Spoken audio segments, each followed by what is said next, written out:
We play. Get all of your official Revolution Pro Wrestling merchandise at shoprevpro.com.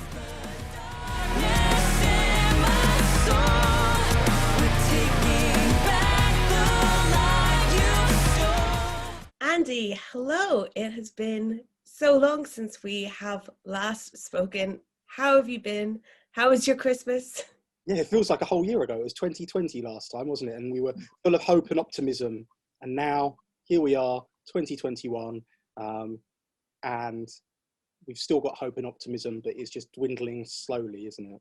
But my Christmas was very nice, thanks. How was your Christmas? My Christmas was very nice as well. I feel like it was a very long time ago. It does feel like a long time ago, even though we're only in the first week of February, aren't we? It's insane how quickly time goes when you just can't do anything with your life. Yeah. Well, as you said, we are now in 2021, but another lockdown, so things haven't got that much better. But I know you are still keeping on top of the COVID stuff. There is a vaccine. How are things looking on that front for you? Well, I've not had the vaccine yet, if that's what you're asking, but I'm No, buzzing. neither. I'm buzzing to get it though, like just hook that up in my veins. But yeah, we're still working away at putting together plans. And again, as we've learned, we no longer write plans in pen, we write them all in pencil. So we're looking to get back to business. And again, it keeps moving back and back. So I was hoping from April would be our first shows in front of crowds. I'm now moving back to May, but I wouldn't surprise me if it moved back to June and July. But the way I worded it to someone the other day is we're spread betting. So we're booking shows across the months. We're going to start to announce them soon. It might seem a bit abnormal the way we announce our shows, because we might have some shows announced a lot for a later date earlier than a show which is sooner, but this is all done purely because with this pandemic, obviously many members of staff are being furloughed, many of our venues that we operate are closed, and many people are working on very limited schedules, so it makes the job of booking events even tougher, and then factor in the fact that when we put shows on sale, it's all going to be socially distanced events to begin with, and the idea will be that we hope that by the time we actually get to the event, we'll be able to fill in those gaps, so they won't need to be socially distanced, but we're doing it in a way that we can responsibly run the show without any changes and alterations in, I guess, the worst case. Well, I say the worst case scenario. Worst case scenario is COVID cancels it again, but the worst case scenario in being able to actively run the event, that's what we are preparing for. So again, taking on board all the lessons we've learned in terms of COVID, making the events COVID secure, and doing everything we can to protect the talent, protect the fans, and of course produce a fun, entertaining and great show. So it's kind of scary when we kind of look ahead and we think this might be the year we get to run a show, but I'm confident that we'll be able to do it if we remember how. And I'm excited to, like I say, get back to business, and the shows might be a little bit different to begin with. The likelihood is there will be very limited or no imports, but we'll see. We can still bring imports into the country. We still have that ability to be able to do that, but we obviously are working under government quarantine rules, etc. And we'll see how they will change and develop as time goes on. And we're doing everything as responsibly as we can. So we're not going to rush guys in and risk bringing another strain of the virus to the country. We're just going to do everything as sensibly, safely and as controlled as we can. And if someone wants to come over for a few months, then that's a more likelihood that you'll get more imports on the shows. They want to come for extended tours because then they can come over, quarantine, and do several shows before going back, and then probably having to quarantine at the other end as well. Well, we haven't spoken since we kicked off the Southside Championship tournament. So how has that gone so far for you? And has it thrown up any big surprises that you didn't expect? Well, I think it's I've always said, like, an intriguing tournament in terms of being double elimination, essentially double jeopardy. Give you guys getting the opportunity to have that path of redemption. I mean, this round you're going to see a rematch from the first round of the tournament with Joel, Redman, and Screwface Ahmed. So we're going to have to look at lessons learned from the previous encounter, see if that turns things on its head. So I think that is very interesting, to say the least. I think that it's given guys opportunities that might not necessarily have been given those opportunities before, to compete, get their names out there, start getting some matches back under the belt. So I always say, get your reps in. That's what you need to be doing. And especially at a time like this, when it's almost impossible to wrestle, to have the opportunity to get those extra matches in is invaluable. And I think that as the tournament reaches ahead and it becomes a lot clearer where the tournament's going, it's getting more and more exciting, and is going to produce some interesting and intriguing scenarios, in terms of strategy, game plan in the matches, in terms of who faces who, and of course leading up to the finals of the tournament, which is going to be a 30-minute iron fist match. The strategy in that is going to be very interesting. The person who gets through block A is going to have a 1-0 advantage. So the person who goes through block B will essentially have a handicap going into that match.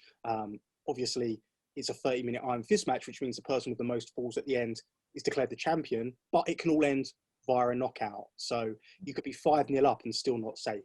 It's an interesting matchup, very intriguing to see how it's going to go and who's going to reach it. So I'm enjoying it. Mm-hmm. Well, let's get into the card for Epic Encounter 7 and start with a non-tournament match, because we saw at the last show Kid Lycos 2 make a shocking appearance where he attacked Connor Mills with a baking tray after Kid Lycos seemed to be trying to stir up some trouble between Mills and Oku. So Mills, he must be out for some revenge, but could Kid Lycos and his prodigy have successfully just got into his head enough to really throw him off his game? Well, it's going to be interesting, isn't it? Because we know Connor Mills is a very emotionally driven wrestler. He attributes that to, almost turning his back on Michael Oku a whole year ago, before they reconciled during the first lockdown. And he says that he's going to not let other people's actions and their successes or perceived successes affect him moving forward. But we know that the words that Kid Lycos used were there directly to get under the skin of Connor Mills and Michael Oku. They were there to put them off their game and give them the psychological edge going into this contest. And it wouldn't surprise me if Connor Mills comes into this match all guns blazing. And I'm going to say Lycos and Lycos 2 may regret, in many ways, waving that red flag at the ball that is Connor Mills, because, we saw his match against Ricky Knight Jr., and we saw how resilient and tough Connor Mills is and can be, and they call him True Grit. They call him True Grit for a reason, and I believe that it's going to be a long night for Lycos too. And what I'm going to say is, I would assume that Michael Oku will be with Connor Mills in his corner, and I think that would be a wise strategy of Connor Mills to employ, because we know where Lycos 2 goes, Lycos 1 isn't far behind, and we know he's graduated out of the Lycos gym, Lycos 2, and we know about all of the shenanigans and tactics that Lycos used to like to enforce as a part of CCK, aside Chris Brooks, and I think that this Wolf will have taught all these tricks to his young proteges. So it's going to be an interesting match, and again, another exciting contest coming from our cruiserweight division. Mm-hmm. Another exciting match, we have JJ Gale teaming up with Callum Newman to take on Gideon Gray and the returning Chris Ridgway. So at the last show, JJ, he scored a victory over Gideon Gray. It, of course, did not go down very well with the leader of the Legion, who brought out his newest recruit. Like, Gideon told me he was going to be rebuilding the Legion, and he really has. And so now we have two of RevPro's brightest young prospects taking on Gray and Ridgway. Gale does have the win over Gray, but how can either he or Callum really prepare for Chris Ridgway? Well, I think Chris Ridgway's an intriguing prospect, because the thing is, he's not been in RevPro for over a year now. I guess 2 years nearly, pretty much to the day actually, 2 years since he's last been in a RevPro ring. Over that time, he's travelled the world. He's wrestled in Japan for Pro Wrestling Noah. He thinks he's solidified his game. He's more well-rounded as a professional wrestler. Of course, in the lead up to Chris Ridgway's last time in RevPro, we saw at Global Wars event, he picked up an upset win over Will Ospreay, who's since moved up to heavyweight, become the undisputed British heavyweight champion. So that shows you all the credentials that Chris Ridgway has. Many people questioned Ridgway's, I guess, commitment and his focus, but with Gideon Gray on his side, he's almost refocused and re-energized, and I think that makes him a very scary prospect. How do you prepare for him? I don't know. You can study tape of Chris Ridgway before in RevPro, but he's, like I say, he's a different beast. And with Gideon Gray providing strategy and channeling the man, it makes him a very, very dangerous proposition. We saw only a glimpse of it. Epic Encounters 7, those dangerous strikes to the body, those body blows that Chris Ridgway utilized on Gale and Newman, and they're probably still feeling them now. Sucking the life out of the body, and that's what Ridgway's going to try to do on Sunday. And what's also very, very interesting is the growth of both JJ Gale and Callum Newman as not just individuals but as a team. And I'm gonna go out there and I'm gonna call him perhaps the most exciting team in RevPro right now. They fight with youthful exuberance. You could say a sense of ignorance, but sometimes ignorance is bliss. It really is, because they fight with no fear. There's no mental blocks. There's no, last time we did that, it really hurt.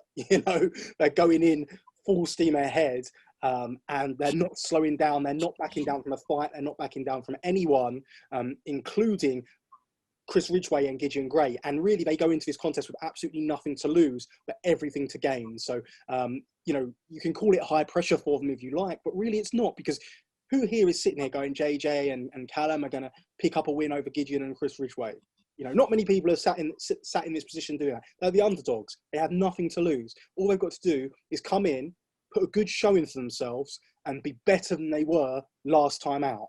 And that's how you continue to grow and evolve as performers. That at this stage of the careers, where it's definitely all about win or learn. And at the moment, they're doing a lot more learning than winning. But over time, the lessons they learn are going to turn into victories. And I don't see why this Sunday couldn't be the start of that. As you alluded to, JJ Gale defeated Gideon last time out. He's going to have a sense of confidence. And maybe Gideon Gray is who they want to target. But maybe they want to prove something and go toe-to-toe with Chris Ridgway. I wouldn't. Don't get me wrong. I wouldn't want to try and stand with Chris Ridgway. But like I say, they're at that stage of their career when they just want to show the world exactly what they can do and exactly what they're capable of. Mm-hmm. So as you mentioned, we have a rematch here in the tournament with Screwface Ahmed taking on Joel Redman. And you talked about lessons learned, but I have to kind of worry about Joel Redman going into this match, because he can't be feeling too good after taking that submission loss to his former tag team partner, Charlie Sterling. And, we know how aggressive Screwface can get. So could Redman find himself in some real trouble here? Well, I think that the first difference really in this match to the last one is it's sudden death. So there's no chance for either man to make a mistake like there was in the first contest.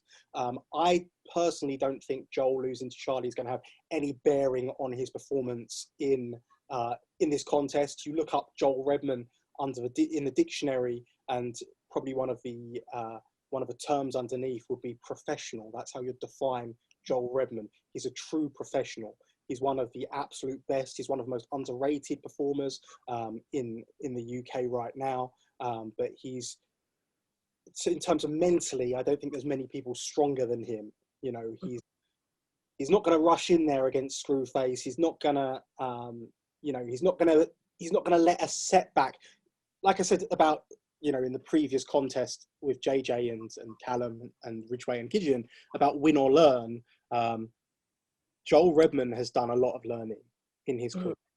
He's done a lot of winning as well, don't get me wrong, but he's gone through that phase of his career where he's had to learn his lessons, he's had to take his licks, and he's always come back stronger. And I think that that is something about any wrestler who's been doing this as long as Joel Redman's been doing it, being an enduring person on this scene. You have to learn your lessons, and you have to be able to pick yourself back up from those high profile and heartbreaking defeats. And I think Joel Redman will gain confidence in the sense of he has got another opportunity. And I think that if you were to look back at that match with Charlie, I think it was a sense of almost naivety that cost him the match, in terms of he let Charlie pull the referee in front of him. And he didn't keep going forward. He stopped, he paused, he gave Charlie the benefit of the doubt. But what Charlie had, what Joel was lacking, was that killer instinct. And it's a lot easier to have killer instinct against someone who, you know, is a real rival like Screwface Ahmed, than it is your own tag team partner. So I think this contest is going to be completely different. I do think there's going to be an element of pressure on Screwface Ahmed's side. Obviously, he came into that first round with a lot of hype behind him, and he lost. And granted, he picked up a big victory last time out against Chuck Mambo, but that was with the help of Gideon Gray. And that's another factor that we have to remember. And you've got to look at it and say, will Gideon Gray, having competed earlier in the night, will that have a bearing on the match? Will that mean that Gideon's not at ringside? I don't know. Or will Gideon Gray be the difference between the first and second contest? Who knows? But what I will say is that first contest was very close. It was very tight, and it could have gone either way. And I know that both men will have been relentlessly reviewing video footage of that first contest, looking for holes in the other person's game and looking at where they're going to, you know, take this contest. And I know from speaking to Screwface after that first match, he wants to be all guns ahead, all guns blazing, 100 miles an hour, and he's going to be attacking Joel from the get-go. I think the way this contest goes is pretty much going to be determined on if Joel's ready for that onslaught at the beginning. I think in the first, perhaps 60 seconds of this match, we're going to see which way this contest is going to go. Mm-hmm. Well, from two people that have had quite recent experience with each other to a very exciting match with Kanji and Bobby Tyler in our women's division. So we saw the debut of our Southside Women's Champion Kanji at Epic Encounters. She came out after the attack on Elias James from Zoe Lucas. So Bobby and Zoe, they've both been putting so much energy into this hatred that they have of Elias, but now, does Kanji appearing pose a big unexpected threat to Bobby, one that she's perhaps not ready for? I mean, it's interesting. The Southside Women's Championship's on the line. It's a huge prize for Bobby Tyler. She's been trying so hard to make an impact in this women's division, to really be taken seriously. I don't think anyone expected to defeat Jamie Hayter, and she did, you know, and you can give the assist to Zoe Lucas, you can give the assist to the golf club, but the record book states she won that match. She was disappointed against Giselle Shaw for that RevPro Women's Championship, but she believes in her heart of hearts that she can compete and be the very best. And Kanji represents an opportunity for her to prove just that. So I think that in its own right is going to be very interesting. But does Bobby Tyler know what she's getting into? Because Kanji is a very much an unknown prospect, but I can tell you, Kanji comes in with a, you know, if you're looking at her report card from years gone by, she comes through with the highest recommendation, grade A+. You know, Southside Women's Champion, she defeated Shana to win that championship. She's been in some all-out wars in Southside Wrestling. I've watched her a lot in Defiant as well, What Culture Pro Wrestling before that went under. You know, Kanji is very much the real deal. Innovator of offense. She's quick, she's fast. She's a submission expert. She's great with striking. You know, so many great attributes she brings to the table. The question mark over her is that injury. She's coming back from a broken arm. Of course, she was originally supposed to make her RevPro debut in November of 2019 against Tessa Blanchard. You know, the first big opportunity for Kanji after that merger with Southside Wrestling, and it was going to be a real chance for her to highlight herself. And that right there is an example of how well regarded Kanji is. The fact that she was going to walk into York Hall Bethnal Green in that feature matchup, you know, at that time before the injury. So now we are here, and Giselle Shaw obviously took that opportunity. She took that opportunity with both hands. which makes it interesting in terms of, you know, Kanji's got one championship, Giselle's got another championship. That makes it kind of interesting. There's going to be that sense of competition, competitive, professional rivalry between the two. But if Kanji's going to even start to get herself into that conversation, because we know that we want to unify those championships. We don't want to have too many championships knocking around. And so the ultimate destination of both the Women's Championship and the Southside Women's Championship is to unify those belts. But if Kanji wants to get herself in that conversation, she has to prove herself this Sunday against Bobby Tyler.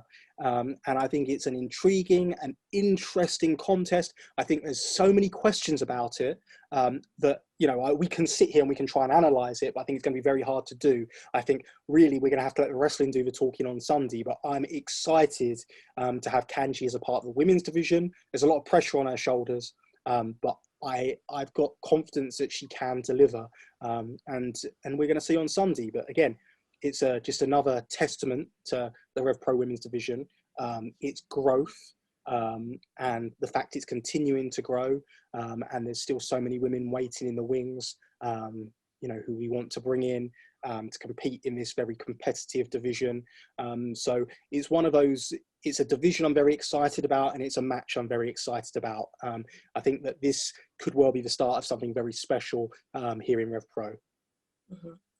So we have another tournament bracket B match, RKJ versus Rob Lycos. So, you know, what's so great about the tournament is how RKJ was able to come back from that loss to Dan Maloney and then pin Brendan White. And then we have Rob Lycos, who also has just suffered a loss to Dan Maloney. So is RKJ the one with the edge here, or is Rob Lycos who has everything to fight for now? I mean, it's tough, isn't it? Because RKJ had pressure on his shoulders last time out in terms of it's been sudden death for him already, and he knows that. Rob Lycos is his first chance at having that pressure on his shoulders. One thing Rob Lycos will tell you is, despite the fact that Ricky Knight Jr. brings into this contest so many, I don't want to say years of ring experience, but he has had years of ring experience, given the fact he's only 20. It's quite remarkable how much ring experience he's had. But he's had more minutes, more hours in the ring across his life, even though Rob Lycos is a lot older than Ricky Knight Jr. And that just comes from the fact that Ricky Knight Jr., we know the story. He comes from a fighting Knight family from Norwich. He learned to look up before he could walk. He's, you know, spent his life inside professional wrestling rings. You know, we know that story. But Rob Lycos says he has a life experience. And that's, again, something which is very different to ring experience. We know Rob Lycos has got these, you know, these smarts. You know, we've seen him feign injury and use that to his advantage. We know he's smart. We've seen him analyse the matches, Epic Encounters 1 to 5, I believe. And in his analysis of those matches, we've seen how intelligent he is in dissecting a contest. And in the analysis of matches, we've also seen how much of an admirer he is of Ricky Knight Jr. And I think it would be fair to say that Rob Lycos knows Ricky Knight Jr.'s game a lot more than Ricky Knight Jr. knows Rob Lycos' game. Rob has scouted Ricky Knight Jr., he's a big fan of him, and perhaps the #1 fan of Ricky Knight Jr., you know. He's touted him as not just a future of Revolution Pro Wrestling, but the whole of wrestling in general. And don't get me wrong, I don't disagree with him. But, you know, Rob is not going to take the challenge of Ricky Knight Jr. lightly, which some men may have done in the past. And I think it's going to be a real scrap. I think Rob Lycos thrives on the fact that he's an underdog. And I think that Ricky Knight Jr. thrives on the pressure which is on his shoulders. And let's not make no mistakes about it. It's pressure that Ricky Knight Jr. has put on his own shoulders. I think if you were to look at Ricky Knight Jr. and you to ask anyone aside from himself, if you're where you are right now, would you be happy? If you go out this tournament at this stage, having in recent months, you know, you've stolen the show at York Hall, you've, you know, you've wrestled multiple times at York Hall, you've established that speaking championship, you've moved up to heavyweight, you've defeated the undisputed British heavyweight champion, you've defeated Carl Fletcher, you've taken Will Ospreay to the limit in an absolute war, you know, and then you've lost to Dan Maloney, but you've made it through the next round of a tournament. I think if you were to ask anyone other than Ricky Knight Jr., you'd say that that's a great set of results, you know. given your time in the business, given your time in Revolution Pro Wrestling. You look at the person who's made perhaps arguably the best and biggest transition from Southside Wrestling to Rev Pro. Ricky Knight Jr.'s got to be at the top of that list. Who will forget the last active match in front of a crowd at Rev Pro was Jay Lethal, former Ring of Honor World Champion, former Ring of Honor Pure Champion, current Ring of Honor Tag Team Champion, Jay Lethal against Ricky Knight Jr. in St. Neots, and Ricky Knight Jr. won that match. And it was a hell of a professional wrestling match. And I just, I've got to say, if you're, like I say, anyone but Ricky Knight Jr., you're looking at your results up to now, and you shouldn't have any pressure on your shoulders because you've got above and beyond any expectations which were laid out in front of you. So, but Ricky Knight Jr., I guess a secret to his success is he puts that pressure on his shoulders. He only wants to compete against the best. And this is his opportunity to scratch and claw his way through bracket B. And if he does it, he's going to meet Dan Maloney or Charlie Sterling in the final. So if it's Dan Maloney, he'll get the opportunity to avenge that loss. But what's so interesting about this is obviously the next round of the tournament is going to see the winners of each of the bracket B matches go against each other. And I've been using this term a lot, right? It's a bit of a mouthful going through this tournament, but it's mouth-watering at the same time, right?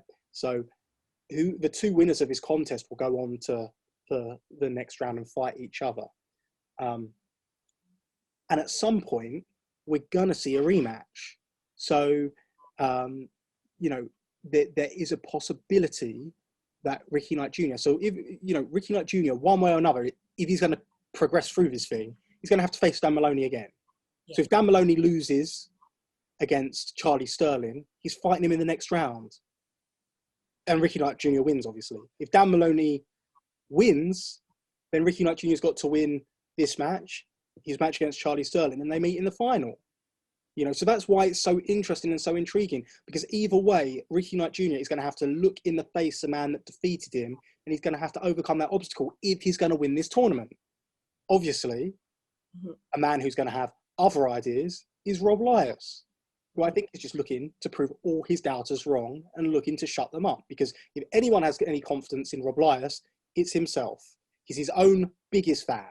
I think it almost goes Rob Lycos number 1, Ricky Knight Jr. number 2 in his mind in terms of his wrestling fandom, and it's very hard to bet against someone who's so confident as Rob Lycos and so overlooked as Rob Lycos. So it's going to be interesting. Who's going to win? Honestly, to me, flick a coin. It could be either of these two men, and I wouldn't be surprised. Mm-hmm. And we have now a massive main event as Giselle Shaw takes on Jamie Hayter for the Women's Championship. This is a rematch from Epic Encounters 1, which feels like a very long time ago. And there we saw Giselle pick up the victory. But at that point, Jamie Hayter was very new to RevPro. And we've seen over the past shows how dominant that she can be and how much she shook up the women's division with her arrival. Now she doesn't have Bea Priestley by her side. So is it now Jamie Hayter's time? Is this the most focused Jamie Hayter that we've ever seen? You know what? I actually think it could well be the most focused we've seen Jamie Hayter.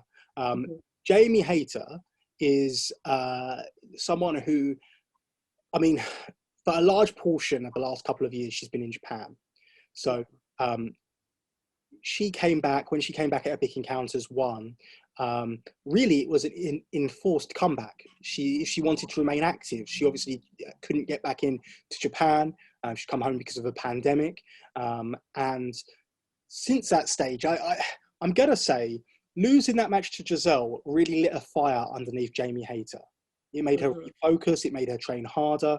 And she said to me, coming that close to recapturing the gold and tasting that, because there were a number of instances in that match, if you look back at that contest, where Jamie Hayter came so close to winning that championship from Giselle. And she feels that, coming that close has made her all that more hungry, all that more determined. And she's been training non-stop. And you can almost see, and for many of our wrestlers, if you look back at Epic Encounters 1, and now you look at, we're approaching Epic Encounters 8 this weekend, and you look at the transformations they've made in terms of their bodies, and you can see the change in Jamie Hayter. You can see how much more seriously she's taking this thing. And of course, a big part of that is the fact that gyms have been open again and she's been able to get in ring shape, etc. You know, but the same can be said for Giselle Shaw. You know, she's, again, I think what can't be argued is both these women are going into this contest in better condition than the previous contest. And that, to me, makes for a mouthwatering prospect, because we saw the rave reviews the first contest got. And we saw what a hard-hitting war of attrition that first contest was.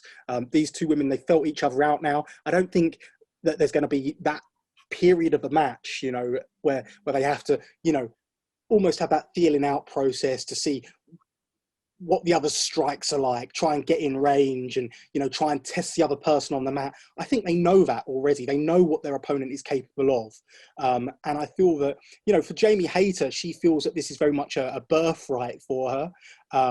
You know, she was involved. She came through the Revolution Pro Wrestling Training School, the Portsmouth School of Wrestling. She was in the first ever women's match in Revolution Pro Wrestling history. She almost feels synonymous with the RevPro women's division. I remember conversations with her back at the training school when she was saying, Andy, when are we going to have a women's championship belt? When are we going to have a women's championship for this division? And I always said to her, you know, it's a case of we have to build this division up first. We have to get the competition in, you know, and you know, she may have been star student from day one, but she had to prove it. And eventually she did prove it by becoming the undisputed British Women's Champion. And then she felt she was robbed out of that championship by Zoe Lucas, who, with a handful of tights. And then in a rematch opportunity, we saw this alliance between Zoe Lucas and Bobby Tyler formed, which is still terrorizing RevPro to this day. And that cost her a rematch opportunity. And then she was off for Japan. She was away. You know, she wasn't thinking about RevPro. She wasn't thinking about the British Women's Championship. But being back here in this country, this pandemic has forced her to think about the championship. It's forced her to think about RevPro. And I think it's opened her eyes as to the level of competition, which is here in RevPro right now, which wasn't there before she went to Japan. And I think she wants to be the flag bearer of that women's division. She wants to she wants to continue Giselle's job of putting that women's division on the map. But I think in Jamie Hayter's mind, she feels she can take it a step further. And that's why this contest is so interesting and exciting, because both women have got a chip on their shoulder. Both women want to be the one to put the women's division on RevPro well and truly on the map. And you can't argue the fact that Giselle Shaw's done a great job of that so far, from before she was even champion. Many people called her the uncrowned champion. And we look at the wars she had. We look at her matches, Tessa Blanchard, Mercedes Martinez, Taya Valkyrie, you know, all these great, great women, Millie McKenzie, you know, she has defeated a laundry list of opposition, you know, and she is absolutely right up there with the very best. And she wants to continue that dominance. She wants to continue to add relevance to the women's division. She wants to be the franchise player in RevPro. And something that Giselle Shaw takes such pride in is main eventing these shows. Because before Giselle Shaw was women's champion, a women's championship match or a women's match, main eventing a RevPro show was unheard of. And Giselle Shaw does that because Giselle Shaw has elevated that championship. She's brought the big fight feel, and she's proving she's everything that we wanted her to be in terms of that undisputed British Women's Champion. So she's main eventing again, and Jamie Hayter takes great pride in main eventing that this Sunday as well. And we're going to see what they're capable of. We're going to see what magic can be made. Will history be made? Will we see a new undisputed British Women's Champion, or will Giselle Shaw continue that reign? And what's so interesting about this is that whoever wins this contest, there's immediate challenges ahead. Obviously, whoever loses is going to want a rematch. And you've got to argue if Jamie Hayter loses, does she get a rematch? Or will she have to work her way back up? And I'd say, yes, she will. But, you know, Zoe Lucas still hasn't received her championship rematch. Aaliyah James has never received a championship match in her career. So, you know, that I'm sure will be absolutely huge for her. Of course, Kanji, the Southside Women's Champion, wants that unification match, but Bobby Tyler's got something to say about that this Sunday, you know? So in that little nucleus alone, we're talking about a real competitive division, and that's before we bring in the likes of Chantel Jordan or Miss Roxy or Debbie Keitel. You know, there's so many exciting young wrestlers in RevPro right now. And, you know, to me, I'm just excited. I'm excited for not just this Sunday, but I'm excited for what this match main eventing means to Revolution Pro Wrestling and what it means for the women's division moving forward. And don't get me wrong, I named a handful of women there. There's even more in the background who are scratching, clawing, and wanting to push themselves to the front of a queue. And that's, for me, one of the most exciting things about getting back to regular competition, getting back to being able to run regular events, which hopefully we'll be able to do at some point in 2021, is the growth and development of this women's division. So it's, like I say, it's an exciting time to be around RevPro. Yeah, absolutely. It's very exciting to see the women main event as well. Well, why don't you tell us, Andy, how everyone can support RevPro ahead of Sunday and beyond? Well, the show is obviously free. So, you know, we probably should have mentioned that earlier, but absolutely 100% free of charge on YouTube and Twitch. So please, just what I say, we're really trying to build up our YouTube channel. We lost our YouTube channel in lockdown, and we're trying to build it back up. And the more subscribers we get, the more content we're able to provide and the more features we have available to us. So please subscribe to our YouTube channel. We've finally been able to get a name. So youtube.com/RevPro is our YouTube channel, rather than youtube.com/lots of random letters. So youtube.com/RevPro. Please subscribe, like our videos, spread the word. The show's happening 7 p.m. GMT this Sunday. We'll probably leave it up for a couple of hours after the event because it seemed to go down well, leaving Epic Encounter 7 up overnight. And while we're in lockdown, I just feel, you know, maybe we'll leave it up for 24 hours. Let more people watch it. But then it will go up on rpwondemand.com archived. And, you know, it'll be there forever on rpwondemand.com, along with all of our footage and the Southside video library as well, which becomes more pertinent. Now we've got wrestlers like Kanji coming in. You know, you can look at Kanji's back matches, past classics, on rpwondemand.com. So subscribe to rpwondemand.com. There's a 2-week free trial at the moment, so you can check it out. It's available on iOS, it's available on Android, and of course available via the web as well as rpwondemand.com, or just search RPW On Demand in your app stores. Again, official RevPro and New Japan Pro Wrestling merchandise, shop revpro.com. I can't emphasize enough, something we've tried to use this lockdown to do is to try and continue our growth. We always try to make a positive out of a negative situation. So you'll see a lot more merchandise produced for our homegrown stars, and they will get a share of all the profits from those the sales. So you're not just supporting Revolution Pro Wrestling, but you're supporting the Revolution Pro Wrestling roster as well when you make a purchase of any official RevPro merchandise from shoprevpro.com. So please check that out. We're doing everything we can to try and you know, continue our growth, continue to build. We've got our Patreon, patreon.com/RevPro, maybe RevPro UK. I think it's RevPro, but you'll work it out. Search RevPro on Patreon. And there's lots of exclusive content going there and more being added on a regular basis. But yeah, please just spread the word. We're trying to do the best we can in a horrible, horrible situation. And I believe that these shows have been consistent. These shows have been entertaining, and that's what we try to do. We just want to provide a bit of light entertainment, a bit of escapism in this difficult and horrible, horrible time. And of course, keep things ticking over, keep things moving, as you know, as that light at the end of a tunnel is getting closer and closer. But it feels like as we get closer, we're also getting further and further away, but it's getting there and we will get there. And, you know, I've been true to my word since day one. You know, we've done everything we can to keep this thing going, and keep our wrestlers safe. And that's what we plan to continue to do. And quite frankly, it's not the same without the fans. It's not. It's the next best thing, but, you know, it's all about that level of interaction. And that's why we give the shows away for free, because we want that interaction. We want people chatting, during the shows. We want people on the Twitch chat room, the YouTube chat room. We want people on Twitter and Facebook to be discussing the shows, having conversation about professional wrestling, having conversation about British professional wrestling, homegrown professional wrestling, because, you know, that's one thing that we all miss. We all miss that human interaction. We all miss that discussion. We all miss those times when we can get together with our mates and enjoy that one thing that all our other mates think we're weird for enjoying, you know. And what I hope is these shows give that brief little opportunity to do that. And I vow to continue to keep producing these shows, continue to keep entertaining people, as long as we're able to safely do it within of government guidelines.